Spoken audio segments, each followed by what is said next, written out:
Okay, so Roger Kelley was the Grand Dragon from Maryland. He would later go on to become an Imperial Wizard. All right. Anyway, he says, yeah, I know Roger. Roger was my Grand Dragon. I said, listen, man, I need you to hook me up with Mr. Kelley. I'm going to write a book on the Klan, and I want to interview him. Oh, Daryl, I can't do that, man. I said, why not? You're not in the Klan anymore. He goes, I can't bring a black man to see the Grand Dragon. We both be in trouble. I said, but you're not in the Klan anymore. He goes, it doesn't matter. He did not want to do it. I begged and pleaded with him to give me Roger Kelley's address. I said, well, look, you said that you got to return this mask. He said, yeah. I said, give me his address and phone number. I'll go to his house. I'll return it for you. He snatched that thing right out of my hand. Said, no way. I mean, he was dead serious. And so I said, well, look, just give me his address. I will meet with him on my own. He didn't want to do that. Finally, after 20 minutes of begging and pleading, he consented to giving me Mr. Kelley's personal information, provided I not tell Mr. Kelley where I got it from. I said, okay. So then he told me about this bar up in Thurmont, Maryland. Now, you know Thurmont, Maryland, because it's the home of Camp David, the presidential retreat. Okay. But it was also one of the headquarters for the Klan. It's just a little tiny town right outside of Frederick. Mm-hmm. And it's still in Frederick County. And anyway. It's the national headquarters? No, it was the Maryland headquarters. Okay. For that faction. And so, anyway, he says, there's a bar there. It's a Klan bar. Not meaning that the Klan owns it, but they hang out there. And they gather there every Saturday night, unless they're out of town rallying somewhere, something like that. They'll be there. He says, when you first walk in, now the Klan doesn't own it, just hang out there. Mm-hmm. He describes it to me. When you first walk in, there'll be a row of booths off to the left. The first two booths closest to the door where you come in are reserved for the Klan, right? He says, you probably find Roger Kelley there on a Saturday night. He says, I don't guarantee you that he'll talk to you, but you're safer to approach him in a public place, because anybody can go in a public place, rather than try to go on his property. I said, all right. So he drew me a little map how to get there. Now, I'm a full-time musician, so I can't be giving up a Saturday night to go chase the Klan around. And so my secretary books my band. And so I asked her, I figured, well, Sunday's still part of the weekend. I knew I had some gigs on some Sundays, but some Sundays I had off. I asked her, what Sundays do I have off? She named me a few. I picked one. I said, okay, I'm going to go find Roger Kelley. Maybe he'll be there on a Sunday as well. So she wants to go.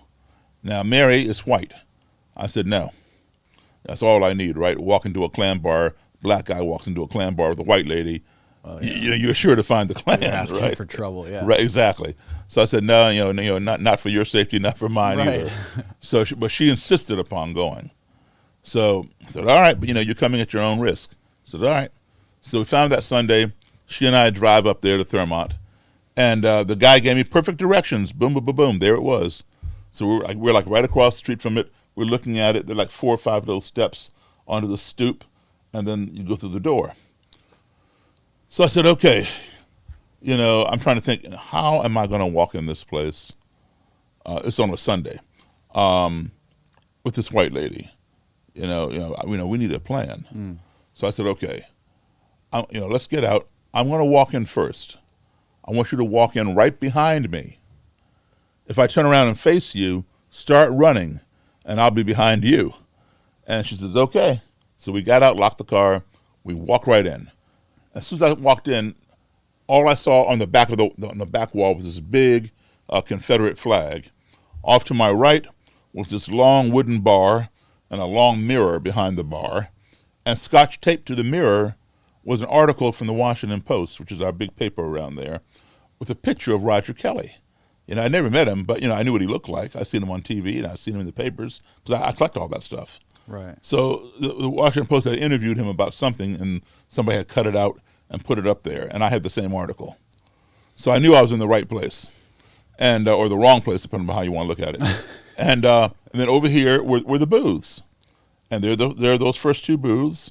The guy told me were reserved for the Klan, and then other booths behind them, and nobody was in any of the booths. And there may be no more than, I would say, 6 or 7 people in the whole place, including the bartender. A couple guys in the back playing pool, a couple guys just milling around, some guys sitting at the bar.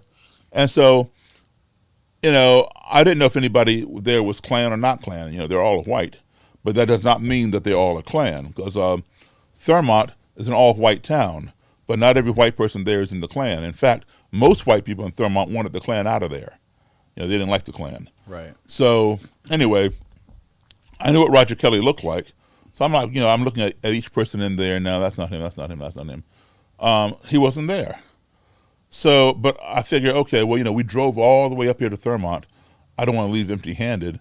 I want to talk to some Klansmen, and maybe they can tell us how to get a hold of Roger. Mm-hmm. I mean, I had Roger's address and phone number, right. But, I wanted to meet him that night.